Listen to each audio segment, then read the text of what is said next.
आज मुंबई मॅरेथॉनचं आयोजन. मुंबई मॅरेथॉनच्या निमित्तानं मुंबईतील अनेक मार्ग वाहतुकीसाठी बंद.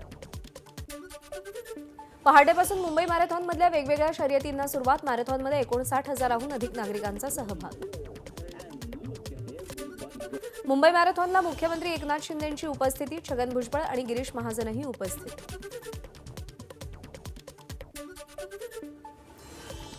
पुण्यामध्ये आज भाजपच्या वतीनं नमो वॉकथॉनचं आयोजन. चंद्रकांत पाटील, अमृता फडणवीस उपस्थित. फर्ग्युसन कॉलेजपासून वॉकेथॉनला सुरुवात.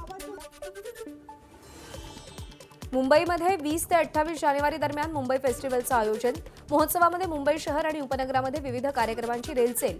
मंत्री गिरीश महाजन आणि दीपक केसरकरांकडून कार्यक्रमाचं औपचारिक उद्घाटन.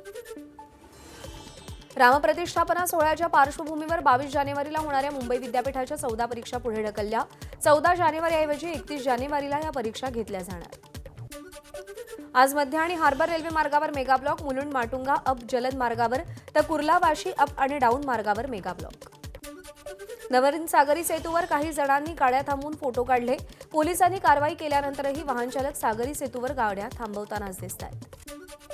पुढचे 5 ते 7 दिवस राज्यामध्ये थंडी कायम राहणार. उत्तर मध्य महाराष्ट्र, कोकण आणि तापमानामध्ये घट होण्याची शक्यता. उपमुख्यमंत्री अजित पवार बारामती दौऱ्यावर. अजित पवारांकडून सकाळपासून शहरामध्ये विविध विकास कामांची पाहणी.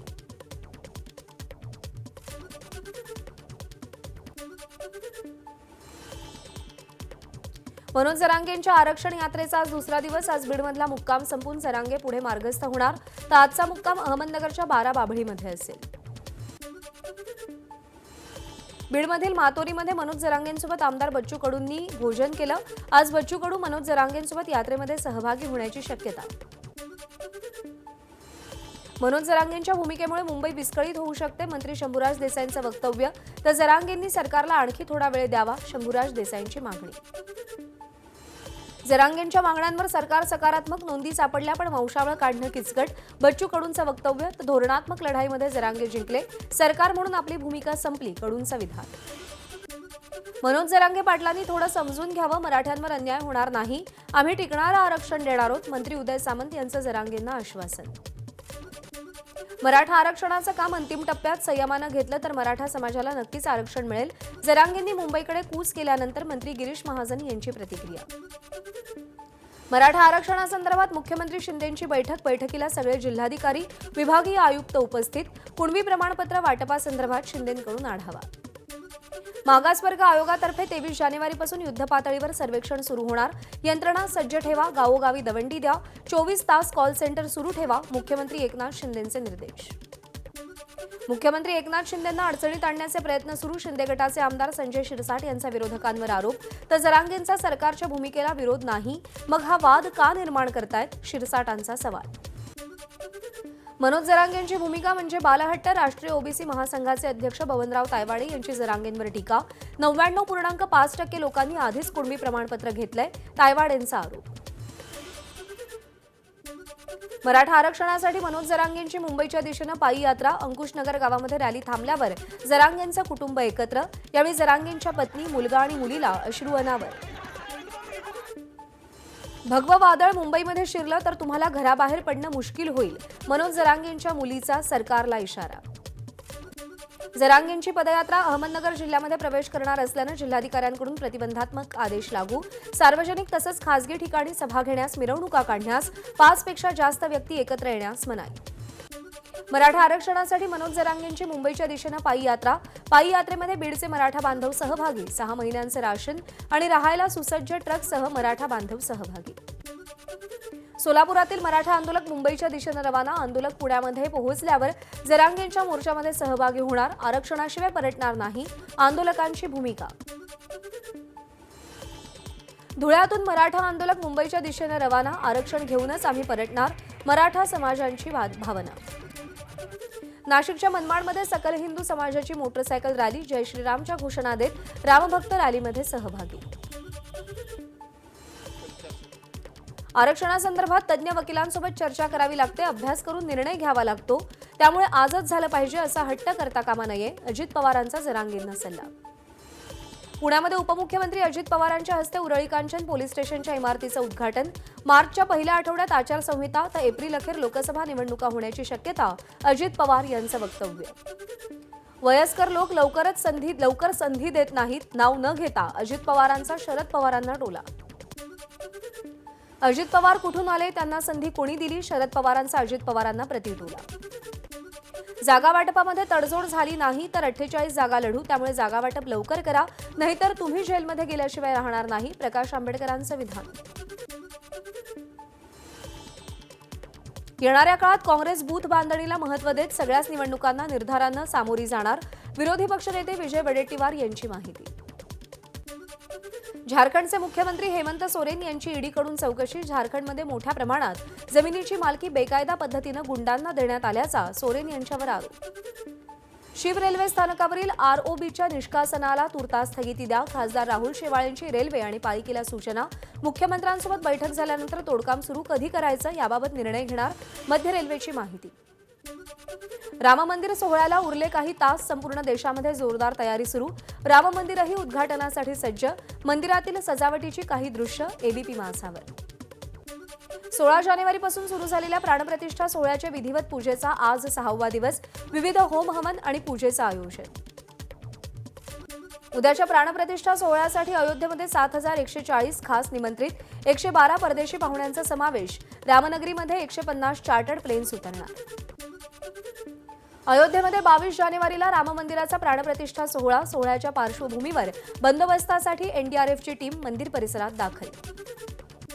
22 जानेवारीला अयोध्येमध्ये होणाऱ्या प्राणप्रतिष्ठा सोहळ्यासाठी मोठा पोलीस बंदोबस्त तैनात. शरयूमध्ये बोटीतूनही पोलिसांचं पेट्रोलिंग सुरू.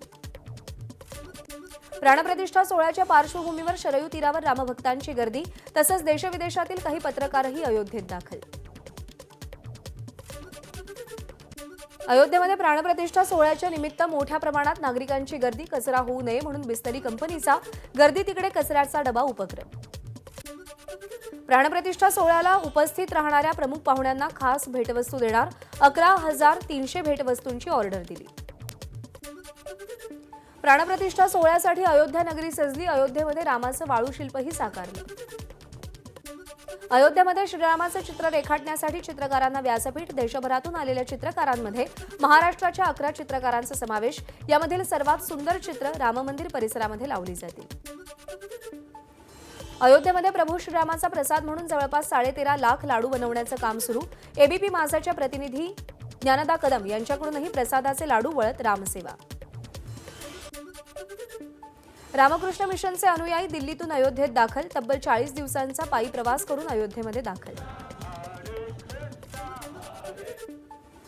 इस्कॉनचा नंदीरथ दिल्लीपासून 10 दिवसांची पदयात्रा करत अयोध्येमध्ये पोहोचला. 10 जानेवारीपासून इस्कॉनचे तरुण संन्यासी कार्यकर्ते अयोध्येला राममंदिर प्राणप्रतिष्ठेसाठी पायी चालत निघाले होते.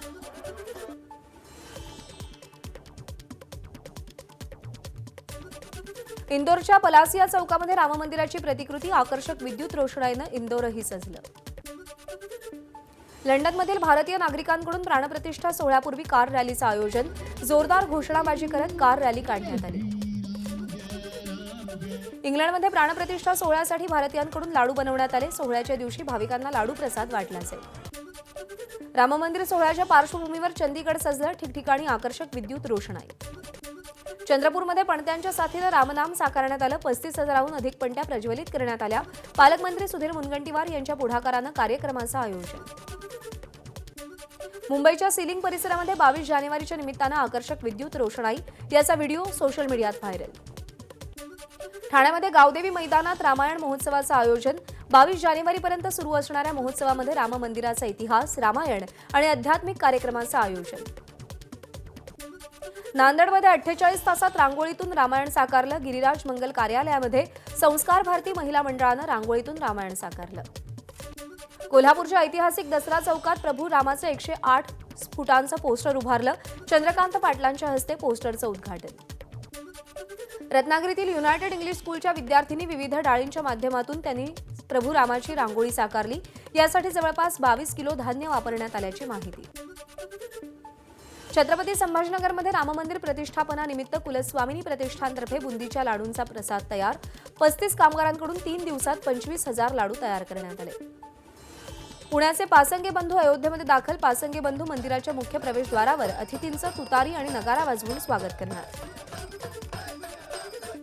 कल्याण पूर्वमधील चक्की नाका परिसरात खासदार श्रीकांत शिंदे यांच्या संकल्पनेतून अयोध्येतल्या श्रीराम मंदिराची प्रतिकृती साकारली. या सोहळ्याला शेकडो रामभक्तांची उपस्थिती. राम मंदिर प्राणप्रतिष्ठा सोहळ्याच्या पार्श्वभूमीवर अकोल्यामध्ये पोलिसांकडून रूट मार्चचं आयोजन. या रूट मार्चमध्ये वरिष्ठ पोलीस अधिकारी आणि कर्मचारी सहभागी. नागपूरमध्ये ज्येष्ठ चित्रकार सुभाष सिंग चंदेल यांनी चित्रामध्ये रामायण उतरवलं. रामायणातील दोहा आणि चौपाईंचं छायाचित्र रेखाटलं. नाशिकच्या मालेगावमध्ये 150 वर्ष जुन्या श्रीराम मंदिर आणि परिसराची स्वच्छता. आस्ताने गावचे ग्रामस्थ आणि शाळकरी विद्यार्थी स्वच्छता मोहिमेमध्ये सहभागी. 22 जानेवारीला मीराभाईंदर शहरामध्ये मांस विक्रीवर बंदी घालण्याचं महानगरपालिकेचं आवाहन. पालिकेकडून पत्रक जारी. छत्रपती संभाजीनगरमध्ये हॉटेल व्यावसायिकाचा अनोखा उपक्रम. किशोर शेट्टी 22 तारखेला हॉटेलमध्ये येणाऱ्या प्रत्येक ग्राहकाला मिठाई मोफत देणार. अयोध्येसाठी मराठवाड्यातून 3 रेल्वे गाड्या. 14 फेब्रुवारीला नांदेड अयोध्या विशेष रेल्वे धावणार. राज्य सरकारनं 22 जानेवारीला जाहीर केलेली सार्वजनिक सुट्टी रद्द करण्यात यावी या मागणीसाठी महाराष्ट्र आणि गुजरातमधील विधी शाखेच्या विद्यार्थ्यांकडून मुंबई उच्च न्यायालयात जनहित याचिका दाखल.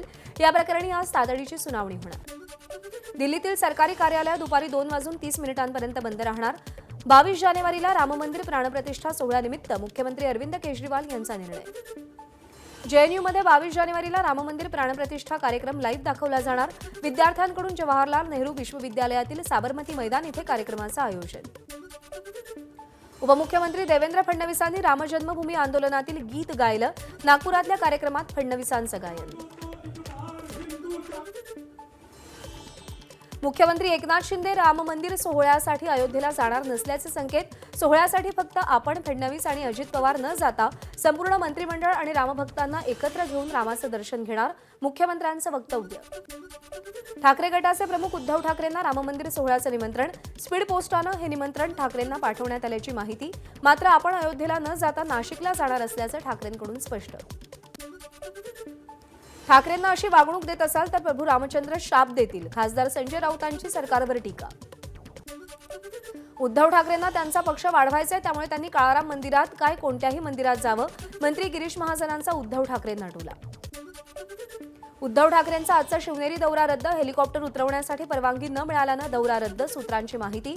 तर उद्या उद्धव ठाकरे नाशिकच्या काळाराम मंदिरात जाणार. ठाण्यातील मासुंदा तलावात महाआरतीचं आयोजन. मुख्यमंत्री एकनाथ शिंदेंकडून सपत्नीक महाआरती. आमदार प्रताप सरनाईकांसह अनेक रामभक्त उपस्थित. पंतप्रधान नरेंद्र मोदींनी तमिळनाडूच्या रामेश्वरममध्ये रामनाथ स्वामींचं दर्शन घेतलं. पूजा अर्चा करत तिथल्या समुद्रामध्ये स्नानही केलं. पंतप्रधान नरेंद्र मोदी आजही तमिळनाडूच्या मंदिरांमध्ये प्रार्थना करणार. धनुषकोडी जवळच्या अरिचल मुनई इथे जाणार. अहमदनगरच्या कोपरगावमध्ये मंत्री विखे पाटलांकडून शनी मंदिरामध्ये स्वच्छता. यावेळी अजित पवार गटाचे आमदार आशुतोष काळेंनीही स्वच्छता केली. गोंदियाच्या सडक अर्जुनी तालुक्यात मोठ्या प्रमाणात अवैध रेतीची वाहतूक. अवैध रेती वाहतूक करणाऱ्यांवर महसूल विभागाची कारवाई. 2 ट्रॅक्टर चालकांना 2.5 लाख रुपयांचा दंड. साताऱ्याच्या यवतेश्वर घाटामध्ये भरधाव वेगानं जाणाऱ्या स्कॉर्पिओ गाडीचा भीषण अपघात. संपूर्ण घटना सीसीटीव्हीत कैद. वाहन चालकावर सातारा तालुका पोलीस ठाण्यामध्ये गुन्हा दाखल. राज्यामध्ये 71 नव्या कोरोना रुग्णांची नोंद. एकाचा मृत्यू तर ऍक्टिव्ह रुग्णांची संख्या 439. अभिनेत्री रश्मिका मंदनाचा डीपफेक व्हिडिओ बनवणारा अटकेत. एमडी नवीन या व्यक्तीनं हा व्हिडिओ तयार केला होता. दिल्ली पोलिसांची कारवाई. भंडारा जिल्ह्यातील काही भागात अवकाळी पावसाची हजेरी. काही काळ पडलेला पाऊस पिकांसाठी लाभदायक. अचानक आलेल्या अवकाळीमुळे वातावरणात गारवा.